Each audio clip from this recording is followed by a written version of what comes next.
Hello दोस्तों। तो ये है class two Haryana GK 2024 video series. तो जैसा कि आप सभी को पता है, इस वीडियो सीरीज में हम authentic error free Haryana GK discuss करते हैं, क्योंकि आपको पता है कि बहुत सारी बुक्स हैं जितनी भी हरियाणा जीके की, या जो भी हरियाणा जीके पढ़ाते हैं वो या तो इरिलेवेंट पढ़ाते हैं या फिर पढ़ाते हैं तो वो एरर फ्री नहीं होता। तो हमारी कोशिश ये रहेगी इसमें से हम ऑफिशियल डाटा यानी जो गवर्नमेंट वेबसाइट्स हैं या फिर प्रीवियस ईयर क्वेश्चंस हैं, ये दो चीजें मैं इस वीडियो सीरीज के अंदर डिस्कस करूँ। फर्स्ट क्वेश्चन देख लेते हैं। देखिए, ये चेंज किया गया फीडबैक के ऊपर। काफी स्टूडेंट्स थे जिन्होंने बोला था कि इंग्लिश में क्वेश्चंस लेके आए, तो मैं इसको रख रहा हूँ बाइलिंगुअल। क्वेश्चंस आंसर है इंग्लिश के अंदर, लेकिन मैं उनको बोल दूंगा हिंदी के अंदर। तो पहला क्वेश्चन ये है कि ट्विन सिटी हरियाणा के अंदर किन्हें कहा जाता है, किन दो शहरों को ट्विन सिटी कहा जाता है, यानी जुड़वा शहर। इस वे में भी वो एग्जामिनर पूछता है जुड़वा शहर कौन कौन से हैं। ठीक है, तो जुड़वा शहर है जगाधरी एंड यमुनानगर। इन दो शहरों को जुड़वा शहर के नाम से जाना जाता है, और ये प्रीवियस ईयर क्वेश्चन भी है, कमीशन ने बहुत बार ये क्वेश्चन पूछा हुआ है। तो यमुनानगर और उसके अंदर है जगाधरी। तो जुड़वा शहर के अलावा भी एक क्वेश्चन बनता है। वो क्वेश्चन क्या है? वो क्वेश्चन ये बनता है कि ट्राई सिटी ट्राई सिटी किसे कहा जाता है? तो ट्राई सिटी कहा जाता है मोहाली, चंडीगढ़ और पंचकुला। ठीक है? इन तीन शहरों को मिला के जो ट्राई सिटी, इन तीनों को ये एक नाम दिया गया, प्रोनाउंस किया गया, क्योंकि चंडीगढ़ है जो बसा हुआ है। चंडीगढ़ यहाँ पे बसा हुआ है, एक साइड उसके पंचकुला है और दूसरी साइड मोहाली है, तो इसलिए इन तीनों शहरों को क्या बोला जाता है? ट्राई सिटी बोला जाता है। और ये दोनों के दोनों क्वेश्चन, ट्राई सिटी वाला भी और ये ट्विन सिटी वाला भी, एग्जामिनर ने पीछे भी पूछा है और आगे भी एग्जामिनर ये पूछेगा। ठीक है, तो नेक्स्ट क्वेश्चन है, लास्ट हिंदू एम्परर, भाई आखिरी हिंदू शासक कौन था? कहाँ का? दिल्ली का। तो वेरी वेरी इंपॉर्टेंट क्वेश्चन, बहुत बार इससे एग्जामिनर क्वेश्चन पूछता है। क्यों पूछता है? क्योंकि जो एम्परर थे यानी हिंदू कौन थे, वो हेमू थे।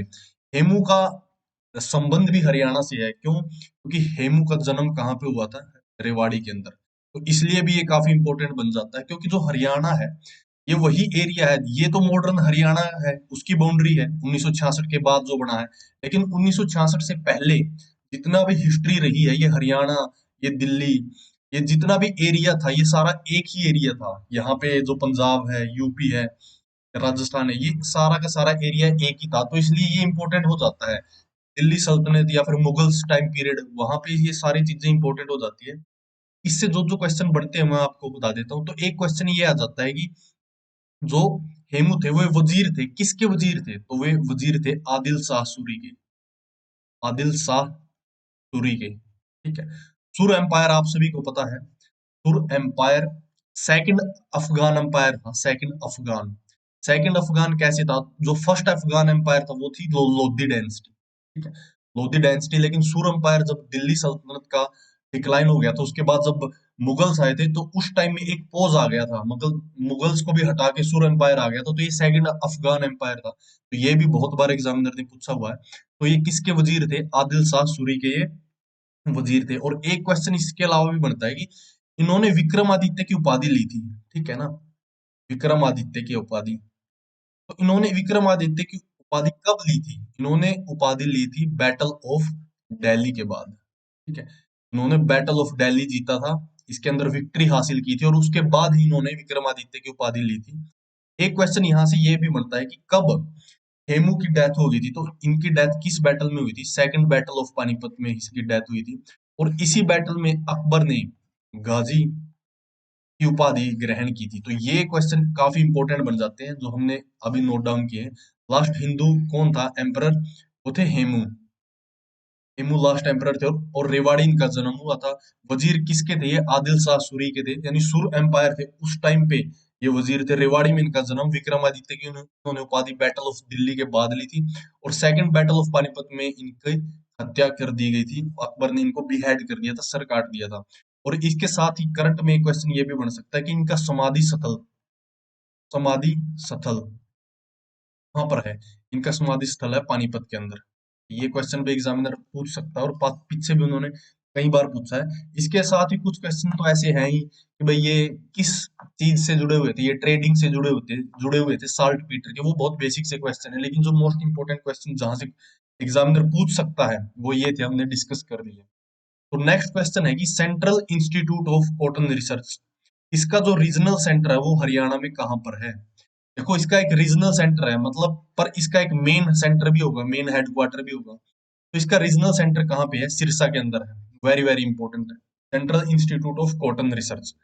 Central institute of cotton research है, अप्रैल 1976 के अंदर ये एस्टेब्लिश किया गया था। मिशन कॉटन रिसर्च है।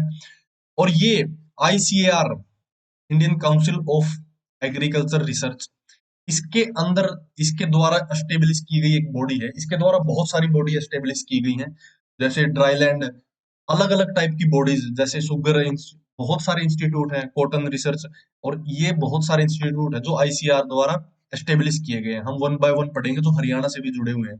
तो इसका जो मेन हेडक्वार्टर है वो कहाँ पे है? वो नागपुर के अंदर है। ठीक है, नागपुर के अंदर है। लेकिन इसका जो रीजनल सेंटर है वो कहाँ पे है? सिरसा के अंदर है, सिरसा हरियाणा के अंदर। तो ये काफी इंपॉर्टेंट हो जाता है, सिरसा हरियाणा के अंदर। और सिरसा वो जिला है तो किससे सटा हुआ है?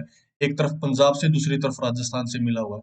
और अनकाई दलदल काफी बार एग्जामिनर ने पूछा हुआ है, जो एक जियोग्राफिकल फीचर है हरियाणा का, वो अनकाई दलदल भी कहाँ पे मिला पाया जाता है? सिरसा के अंदर पाया जाता है।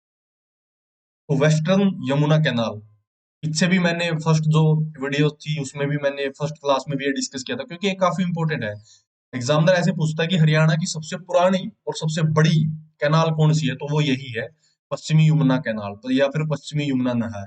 तो ये कहाँ से निकलती है? ये ताजेवाड़ा से स्टार्ट होती है और कहाँ पे जाती है? देखिए, ये ताजेवाड़ा यहाँ पे है, ताजेवाड़ा से स्टार्ट होके ये यहाँ पे जाती है मूणक हेड पे। ठीक है, मूणक हेड तक ये मिलती है। मूणक हेड कहाँ पे है? करनाल के अंदर। कई बार एग्जामिनर पूछ लेता है भाई कहाँ पे है? करनाल के अंदर है। और ये कहाँ से, किसकी सहायक है? ये यमुना की है। यमुना बाउंड्री शेयर करती है यूपी की और हरियाणा की है। काफी इंपॉर्टेंट है। इससे बाकी जो इंपॉर्टेंट क्वेश्चंस बनते हैं वो ये है, ताजेवाड़ा बैरेज से निकलता है, निकलती है जितनी भी ये पश्चिमी यमुना कैनाल है। तो कई बार एग्जामिनर ताजेवाड़ा की जगह उसका नया नाम दे देगा, हथनी कुंड बैरेज। ये काफी इंपॉर्टेंट है, हो सकता है वो ताजेवाड़ा स्किप कर दे। इसकी एक ब्रांच है Sirsa, one of the biggest branch है इसकी। बाकी ये सारी ब्रांचें आप याद कर सकते हैं, ये यमुना रिवर से निकलती है। ठीक है, इसके अंदर एक एग्जामिनर ये क्वेश्चन पूछता है कि कौन से डिस्ट्रिक्ट में ये पानी पहुंचाती है, सिंचाई करती है? तो ये Ambala, Karnal, Sonipat, Rohtak, Jind, Hisar, Bhiwani. Very very important. यहाँ पे जो सिंचाई का काम करती है वो कौन? Western Yamuna canal. तो कुछ फैक्ट्स हैं इसके बारे में, देख सकते हैं। तो ये फिरोज शाह तुगलक ने इसको बनवाया था। काफी सारे इरिगेशन या वेलफेयर के काम किए थे। कब? 1335 में। लेकिन उसके बाद इसकी रिनोवेशन किसने की थी? 1817 में जी आर ब्लेन ने। Very important. ये मैं वो क्वेश्चन डिस्कस कर रहा हूँ जो नए क्वेश्चन है, जो आपको आने वाले एग्जाम्स में देखने को मिलेंगे। ठीक है ना? तो ताजेवाड़ा बैरेज कब बनाया गया था? ये बनाया गया था 1832 और 33 में। Very important. उसके साथ ही ये सारे जो पथराला बैरेज है और सोम रिवर डैम है, ये भी इसके ऊपर बनाए गए हैं। लेकिन जो लार्जेस्ट ब्रांच है, इसकी सिरसा ब्रांच है। ठीक है, वो कब कंस्ट्रक्ट की गई थी? ये भी इतना इंपॉर्टेंट नहीं है, लेकिन ये एग्जाम, ये क्वेश्चन आपने बिल्कुल देखा होगा कि 1999 में हथनीकुंड बैरेंस ने किसको रिप्लेस कर दिया था? ताजीवाड़े को। तो उसने ये पूछ लिया था एग्जामिनर ने कि भाई वो डेट कब थी, तो वो 1999 में रिप्लेस कर दिया था। तो ये वेरी वेरी इंपॉर्टेंट है। ये क्वेश्चन काफी इंपॉर्टेंट बन जाते हैं एग्जाम के प्रश्न। तो हमने देखा, ये यमुना रिवर है यहाँ पे, ये यूपी है, ये हरियाणा है। तो हरियाणा में ही ताजेवाड़ा, जो कि यमुनानगर में एक जगह है, यहाँ से निकलती है दो कैनाल्स, एक ईस्ट जमुना कैनाल, एक वेस्ट जमुना कैनाल।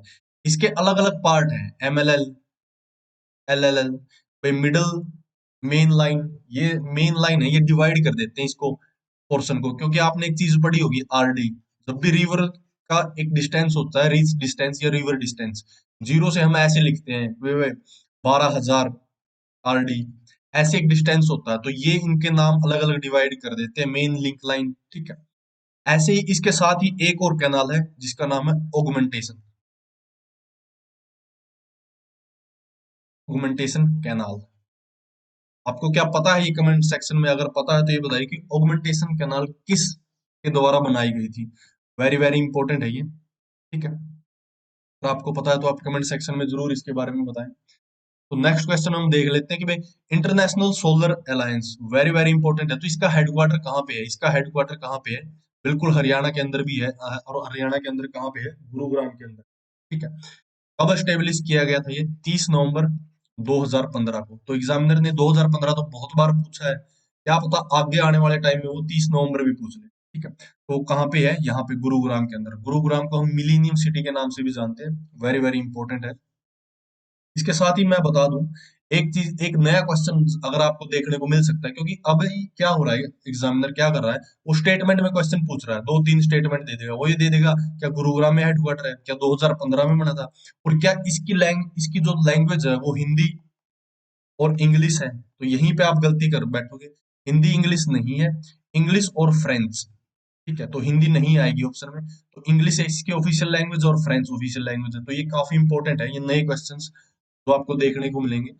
हालांकि ये है क्वेश्चन वही पुराने, इसमें क्या है, जैसे पुराना क्वेश्चन 2015 है, बस इसमें नया ये है कि आपने डेट भी याद रख ली। तो ऐसे ऐसे डेप्थ बढ़ती है आपकी प्रिपरेशन की, ऐसे ही जो एग्जाम का लेवल है वो बढ़ता है। ठीक है, ये काफी इंपॉर्टेंट है। नेक्स्ट क्वेश्चन देख लेते हैं आप हम। नेक्स्ट क्वेश्चन है, second, highest peak Aravalli range की हरियाणा के अंदर कौन सी है? देखो क्वेश्चन को पढ़ना जरूरी है, किस एलिवेशन पे, इतने मीटर हाइट पे। तो देखो अरावली रेंज है इंडिया की one of the oldest mountain range है। वेरी इंपॉर्टेंट, एक क्वेश्चन ये बनता है कि ओल्डेस्ट, जितने भी हिमालयाज हैं या शिवालिक्स हैं ये नई नई माउंटेन रेंजेस है, मतलब नई बनी है, लेकिन अरावली सबसे पुरानी है। तो एक क्वेश्चन ये हो गया, सबसे ओल्डेस्ट माउंटेन रेंज अरावली। और अरावली का लिटरली मीनिंग क्या है? Line of peaks. ठीक है ना, लाइन ऑफ पीक्स, भाई शिखर्स की लाइन। तो ये अगर एग्जामिनर इन फ्यूचर पूछ लेता है कि भाई अरावली का मतलब क्या है, तो इसका मतलब है ये। तो अभी एग्जामिनर ये पूछ रहा है कि भाई हरियाणा के अंदर हाईएस्ट पीक कौन सी है। देखो हरियाणा के अंदर कहाँ पे है? महेंद्रगढ़ में। महेंद्रगढ़ के कौन से गांव में? महेंद्रगढ़ के गुलजातपुर गांव के अंदर कौन सी है? घोसी की पहाड़ियां, घोसी हिल्स। तो ये सबसे हाईएस्ट है हरियाणा, हरियाणा के अंदर अरावली की पीक। लेकिन वैसे अरावली की सबसे ऊंची, अगर ये पूछ लेता है कि भाई वैसे सबसे ऊंची पीक कौन सी है या सबसे हाईएस्ट पीक कौन सी है, तो वो है गुरु शिखर। ठीक है ना, गुरु शिखर। वो कहाँ पे है? माउंट आबू में। माउंट आबू में कहाँ पर? राजस्थान के अंदर। तो एग्जामिनर सिर्फ ऐसे ही चेंज कर सकता है, सॉरी, सिर्फ क्वेश्चन की लैंग्वेज को बदल सकता है। अगर उसने हरियाणा में पूछा तो हरियाणा में कुलजातपुर गांव के अंदर ढोसी की पहाड़ियां हैं। और अगर ये पूछ लेता कि ओवरऑल अरावली की सबसे हाईएस्ट पीक कौन सी है, तो वो है गुरु शिखर माउंट आबू के अंदर, जो कि जैन पिलग्रिम है, यानी जैन्स का एक स्थल है जहां पे वो जाके, जैन लोग जाके अपना प्रचार करते हैं, अपना रिलीजन का, अपनी प्रैक्टिसेस करते हैं, रिचुअल परफॉर्म करते हैं। ठीक है, which district of Haryana share their boundary with Delhi? और दिल्ली के साथ कौन सी डिस्ट्रिक्ट बाउंड्री शेयर करती है? देखो हरियाणा के सीमा के लगते दो ही यूनियन टेरिटरीज हैं, एक है दिल्ली और एक है चंडीगढ़। ठीक है, तो चंडीगढ़ को एकमात्र हरियाणा का जिला लगता है पंचकुला। ठीक है, ये एक क्वेश्चन यहां से बन गया। लेकिन दिल्ली को हरियाणा से कितने जिले लगते हैं? सोनीपत लगता है, झज्जर, गुड़गांव और फरीदाबाद। तो टोटल 4 जिले लगते हैं दिल्ली को। तो सोनीपत, झज्जर, गुरुग्राम और फरीदाबाद। तो ये काफी इंपॉर्टेंट है, कई बार एग्जामिनर ने क्वेश्चन पूछा हुआ है। इसके अलावा एग्जामिनर ये पूछता है कि भाई दिल्ली को किस साइड से हरियाणा घेरे हुए नहीं है, तो पूर्व की तरफ से हरियाणा घेरे हुए नहीं है। और कई बार एग्जामिनर ये पूछ लेता है कि भाई तीनों कौन सी तीनों साइड है जहां से घेरे हुए हैं, तो नॉर्थ से भी घेर रखा है उसने, वेस्ट से भी घेर रखा है और साउथ से भी घेर रखा है। तो ये काफी इंपॉर्टेंट क्वेश्चन बन जाता है। दो यूनियन टेरिटरीज हैं, उनमें अलग अलग बाउंड्री शेयर करते हैं, हमने देख लिया, सिर्फ पंचकुला चंडीगढ़ को टच करता है। उसके अलावा दिल्ली को 4 जिले टच करते हैं, जो हमने देख लिया, एस, जे, जी और एफ। आप कोई भी ट्रिक बना के इसको याद कर सकते हैं, ये काफी इंपॉर्टेंट है। ठीक है, नेक्स्ट क्वेश्चन देखते हैं। रोज गार्डन जो चंडीगढ़ के अंदर है, एशिया का बिगेस्ट गार्डन जिसे हम कहते हैं, उनका नाम किसके नाम पे रखा है? देखिए उनका नाम रखा है जाकिर हुसैन के नाम पे, जो कि हमारे इंडिया के थर्ड प्रेसिडेंट थे, थर्ड प्रेसिडेंट और फर्स्ट मुस्लिम प्रेसिडेंट थे। ठीक है, मुस्लिम प्रेसिडेंट, ये काफी इंपॉर्टेंट बन जाता है। देखो ये नाम रखना किसी भी फेमस पर्सनैलिटी पे ऐसे होते हैं कि उनको एक क्रेडिट दे दिया, उन्होंने जो काम किए हैं, इन जो पास्ट में उन्होंने जो जो काम किए हैं, हिस्टोरिकल काम रहे हैं, उनकी इंपॉर्टेंस रही है, इसलिए उनका नाम रखा जाता है किसी पार्क पे, ब्रिज पे, किसी चौक पे, ताकि लोगों को उनके बारे में पता हो, याद हो उनकी लेगेसी कितनी बड़ी है। तो जाकिर हुसैन थर्ड प्रेसिडेंट थे, और इनको भारत रत्न भी मिल चुका है। हरियाणा और इंडिया का सबसे बिगेस्ट सिविलियन अवार्ड, क्या आपको पता है फ्रेंच का बिगेस्ट सिविलियन अवार्ड, जैसे हरियाणा इंडिया का बिगेस्ट सिविलियन अवार्ड है, भारत रत्न रिसेंटली मिला है इंडिया के एक पर्सनैलिटी को। आपको पता है, ये करंट अफेयर का क्वेश्चन है कि वो किन्हें मिला है। तो भारत रत्न इन्हें मिला था 1963। ठीक है, जाकिर हुसैन को। वेरी वेरी इंपॉर्टेंट है। तो इनके बारे में मैं एक खास बात बता देता हूँ कि इनका रोल कहाँ पे मेजर रहा। जो नेशनल एजुकेशन पॉलिसी है, एजुकेशन पॉलिसी जो हम पढ़ते हैं अभी, जो रिसेंटली 2020 की नेशनल एजुकेशन पॉलिसी है, और या इससे पहले 1968 में या फिर 1988 में जो नेशनल एजुकेशन पॉलिसी है, इसका जो फ्रेमवर्क है, जो ढांचा है, वो कहाँ से कैसे आया है। इसका ढांचा आया है कहाँ से? वारदा स्कीम से। वारदा स्कीम, वारदा स्कीम के अंदर जो जितनी भी गाइडलाइंस थी, पॉलिसीज थी, उसके अंदर एक मेथड था या एक तरीका था क्या करने का, जो एजुकेशन प्रोवाइड करने का, फ्री और कंपलसरी एजुकेशन मिलनी चाहिए सभी को। तो ये स्कीम लेके आई थी। तो इसका जो फ्रेमवर्क है ना नेशनल एजुकेशन पॉलिसी का, यहाँ से लिया गया है। और इस स्कीम के अंडर ही क्या स्टेब्लिश किया गया था? All India education board. All India education board. और इनके प्रेसिडेंट कौन से? जाकिर हुसैन इनके प्रेसिडेंट थे, यहाँ से। और इससे पहले जो एजुकेशन कमेटी थी, बनी थी, उसके भी प्रेसिडेंट कौन थे? जाकिर हुसैन थे। तो ये इंपॉर्टेंट है कि जो नेशनल एजुकेशन पॉलिसी है, तो करंटली एजुकेशनल करिकुलम की जो पॉलिसी है इंडिया की, उसमें एक मेजर रोल था जाकिर हुसैन का। ठीक है, वारदा स्कीम जो गांधी जी ने लेके आए थे, उसमें भी एक मेजर रोल था जाकिर हुसैन का। वो उस कमेटी के चेयरमैन थे और ऑल इंडिया एजुकेशन बोर्ड के प्रेसिडेंट थे। तो इसलिए काफी इंपॉर्टेंट हो जाता है। मैंने आपका एक हिस्टोरिकल पर्सपेक्टिव भी बताया कि जो आज के जो करंट इश्यूज है, उसमें आप कैसे इस चीज को देख सकते हैं। और मैंने कई बार ये चीज बोली भी है, this is the part of GA, general awareness.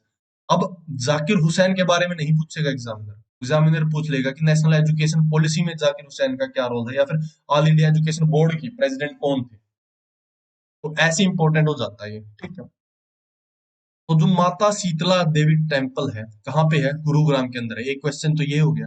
किन्होंने बनवाया था वो? महाराजा भरतपुर ने बनवाया था। भरतपुर के महाराजा ने। वो कब बनवाया था? वो 1650 एडी में बनाया था। काफी इंपॉर्टेंट है ये, वेरी वेरी इंपॉर्टेंट।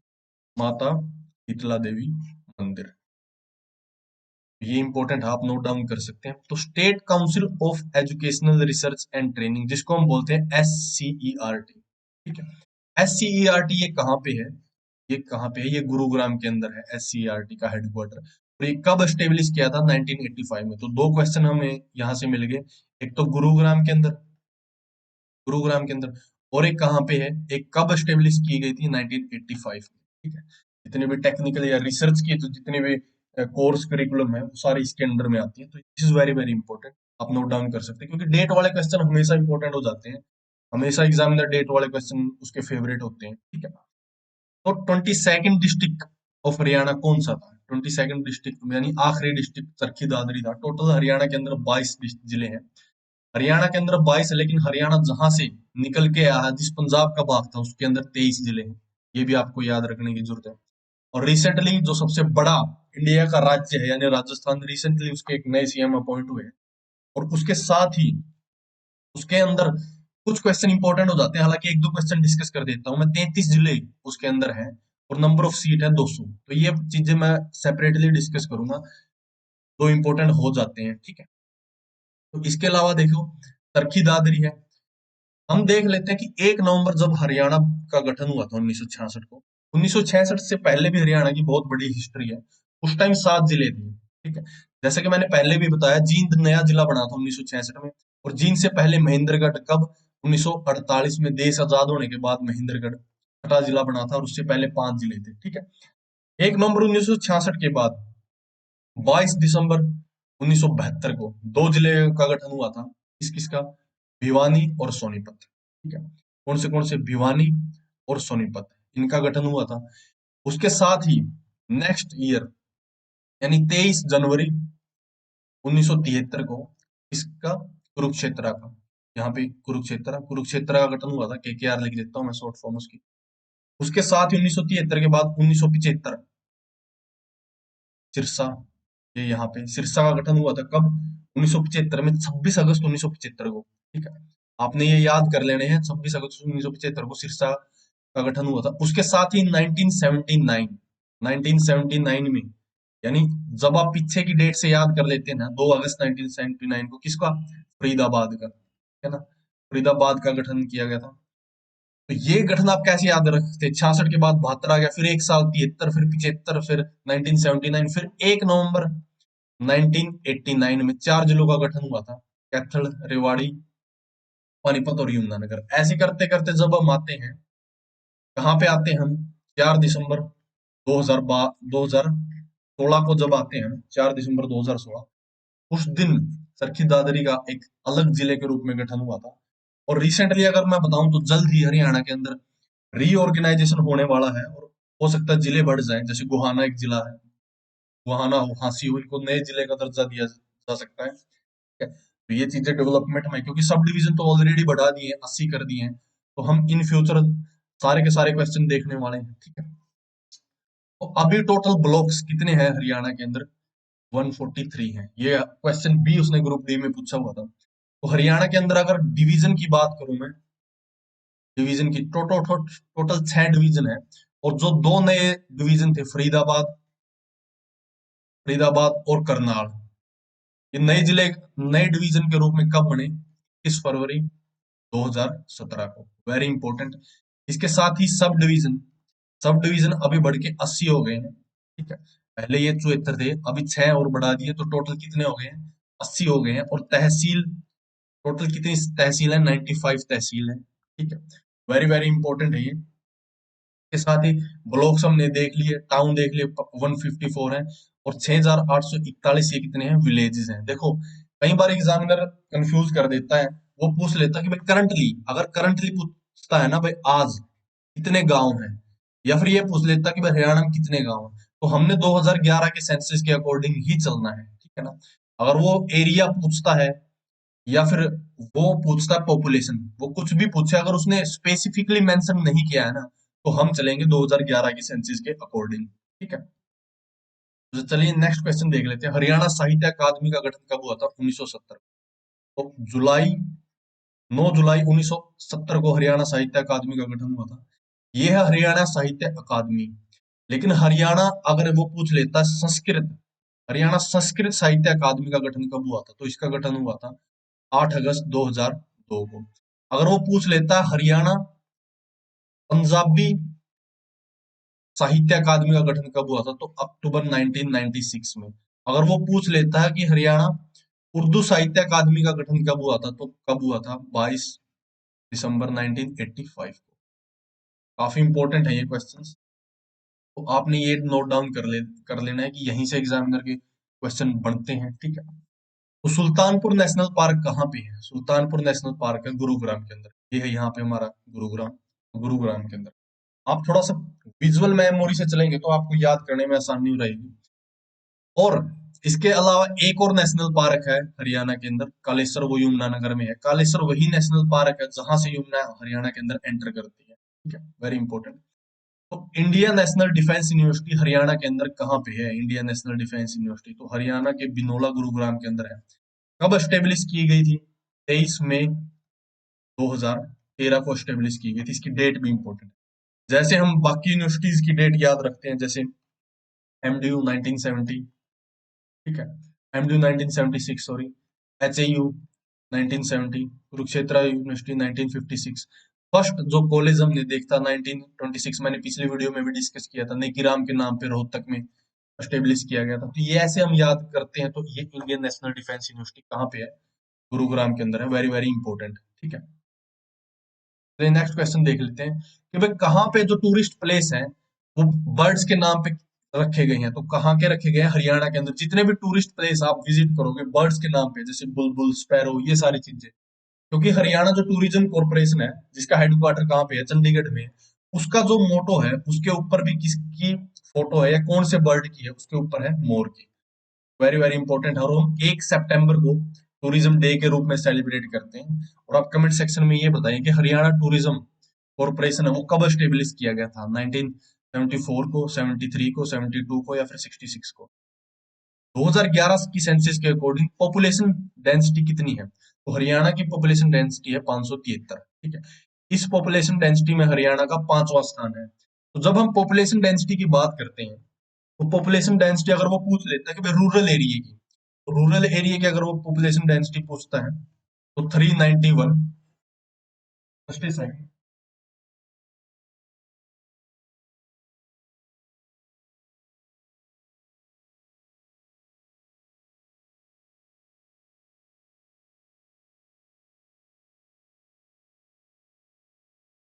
सॉरी, अगर वो पूछ लेता है कि अर्बन एरिया की कितनी है तो 4475। वेरी वेरी इंपॉर्टेंट है, आपने ये नोट डाउन कर लेने हैं। इसके साथ ही फर्स्ट बैटल ऑफ पानीपत कब हुआ था और किस किस के बीच हुआ था। देखो, फर्स्ट बैटल ऑफ पानीपत काफी इंपॉर्टेंट है क्योंकि इसी बैटल ने मुगल एम्पायर की नींव रख दी थी। मुगल एम्पायर जो कि आने वाले काफी टाइम तक इंडिया के ऊपर जिसने रूल किया, बहुत सारी अचीवमेंट दी है। हिंदू जुमना जो कल्चर है, कंपोजिट कल्चर, उसकी देन है, और बहुत सारे आर्ट एंड कल्चर में बहुत सारी चीजें जो दी हैं वो किस किस के बीच हुआ था, बाबर और इब्राहिम लोदी के बीच। फर्स्ट अफगान डायनेस्टी का एंड करने के बाद बाबर ने मुगल एम्पायर की नींव रख दी थी। ठीक है, तो वेरी वेरी इंपॉर्टेंट है ये, 1526 में ये हुआ था। तो गुरुग्राम डिवीजन के अंदर कौन से डिस्ट्रिक्ट्स आते हैं, ये वेरी वेरी इंपॉर्टेंट है। देखो, ये एग्जामिनर पूछता है क्वेश्चन और आगे भी पूछेगा। तो गुरुग्राम डिस्ट्रिक्ट के अंदर आते हैं गुरुग्राम, रेवाड़ी, महेंद्रगढ़। ठीक है, तो गुरुग्राम, रेवाड़ी, महेंद्रगढ़। और इसके साथ ही जो हरियाणा के अंदर कितने टोटल डिवीजन है, 6 डिवीजन है, मैंने बताया। फरीदाबाद और करनाल नए डिवीजन कब बने थे, 21 फेब 2017 को। ठीक है, तो ये जो यहाँ पे 4 जिले हैं ये आते हैं अम्बाड़ा डिवीजन के अंदर। पंचकुला, अम्बाड़ा, यमुनानगर, पंचकुला और कुरुक्षेत्र। ठीक है, कैथल, करनाल, पानीपत ये आते हैं करनाल डिवीजन के अंदर। ये सिरसा, फतेहाबाद, हिसार, जींद ये आते हैं हिसार के अंदर। और यहाँ पे फरीदाबाद, पलवल, नूंह ये आते हैं फरीदाबाद के अंदर।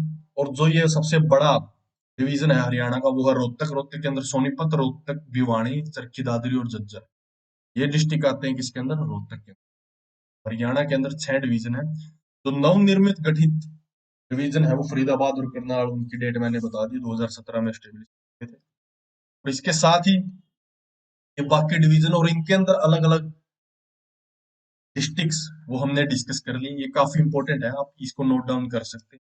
यहाँ से मैंने ये बताया क्योंकि अगर आप ऐसे याद रखेंगे तो आपको लंबे समय तक याद रहेगा और आप भूल भी नहीं पाएंगे। विजुअल मेमोरी, हमारा ब्रेन है विजुअल मेमोरी से ही डाटा अपने अंदर इनपुट लेता है। ठीक है, तो आपने इस पिक्चर में ये देखा तो आपको याद रह गया होगा, आपने एक इमेज क्रिएट कर ली होगी।